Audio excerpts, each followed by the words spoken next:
এই ফোন পেয়ে আমার যা ভালো হয়েছে না। এই হাতে একটা ফোন থাকলে আর আনলিমিটেড নেট থাকলে সময় কাটানো কোনো ব্যাপারই নয়। এই ফোনের চিন্তাটা যে কার মাথায় প্রথম এসেছিল তাকে আমি একটা চুমু খাবো। এই ফুটো, কি হলো ব্যাপারটা? কিছু বুঝলাম নাই তো। তারা বুঝিয়ে দিচ্ছি আমি। ও তুমি কি বলবে বলো? কাজকর্ম তো নাই, বসে বসে সকাল থেকে ওর চুমু খেতে মন যাচ্ছে। যা না, রাস্তায় এত কুকুর চড়ছে, ধরে চুমু খা। না না, তুমি ভুল বুঝছো, আমি অন্য কারো চুমু খাবার কথা বলিনি, আমি তোমার চুমু খাবার কথা বলছি। মার চুমু খেতে হবে না, তোর মুখে যা গন্ধ ভূত পালাবে। বলি কাজকর্ম তো কিছু নাই, সকাল থেকে বসে বসে ফোন দেখছো। কে বলেছে আমার কোনো কাজকর্ম নাই? আমি দিনে করিনি কাজ, কিন্তু রাতে তো কাজে যাই। আর রাতে তুমি কি কাজ করো? 50টা টাকা খুঁজলে কখনো নাই ছাড়া আছে বলো নাই। দেখো গা রোমার বরকে, রোমাকে সিমলা নিয়ে যাচ্ছে। তো এটা আমি কি করে দেখবো? রোমার বর রোমাকে নিয়ে যাচ্ছে, রোমা দেখবে। আমি সে দেখার কথা বলিনি। কই তুমি তো আমাকে কোনোদিন নিয়ে যাও নাই সিমলা? ও তুমি সিমলা যেতে চাও? কই তুমিও তো আমাকে কোনোদিন বলো নাই যে আমি সিমলা যেতে চাই।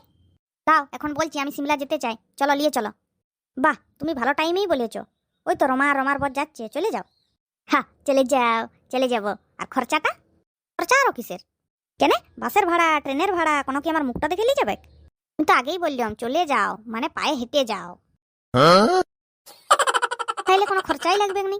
তোর যে 5 পয়সার মুরাদ নাই সেটা আমি ভালো করেই জানি। তাইলে জানোই যখন তো বলছো কেন?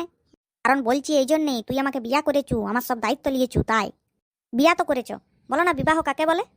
শালা বেশ প্রশ্ন জিজ্ঞাসা করলে তো, আমি তো জানিই নি। তো সে দিদিমণির মতো প্রশ্ন জিজ্ঞাসা করছো গো। আমি দিদিমণিই বটি। বিবাহ করেছো আর বিবাহ কাকে বলে জানো নাই? না আমার তো কই মনে পড়ছে নাই যে আমি যে সময় বিয়া করেছি সে সময় প্রধানমন্ত্রী এমন কোনো বিল পাস করেছিল কিনা যে বিবাহ করতে গেলে বিবাহ কাকে বলে এটা জানতে হবে। তাইলে আমি নিশ্চয়ই জানতাম।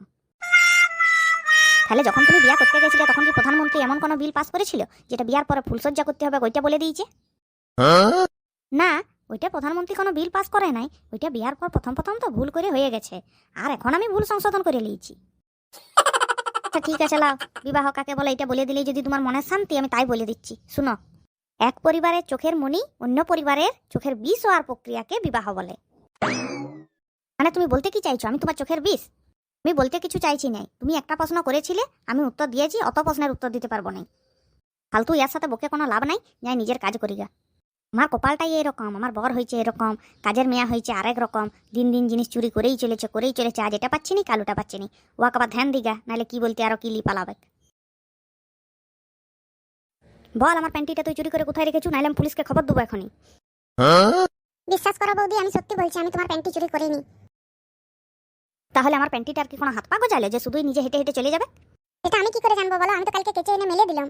তুই কেচে এনে মেললি না না মেললি আমি কি করে জানবো? তোকে কাচতে দেওয়ার পর থেকেই আমি পাচ্ছি না, তার মানে ওটা তুই সরিছু।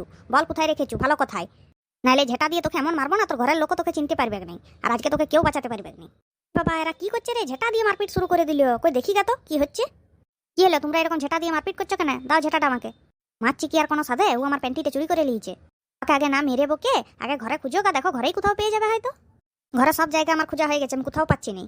আচ্ছা দাদা বাবু, তুমিই বলো তো, তুমি তো আমাকে এতদিন ধরে দেখছো, আমি কোনোদিন প্যান্টি পরি? এরে কেলো করেছে, যা আমি ফেসে গেলাম। ও এতক্ষণে আমি বুঝেছি প্রত্যেকদিন রাতে তুমি কোথায় কি কাজে যাও। এবার ওয়াকে লয় ঝেটাই করে তোমাকে মারবো। রে বাবা রে, কে কোথায় আছো? পালারে পালারে।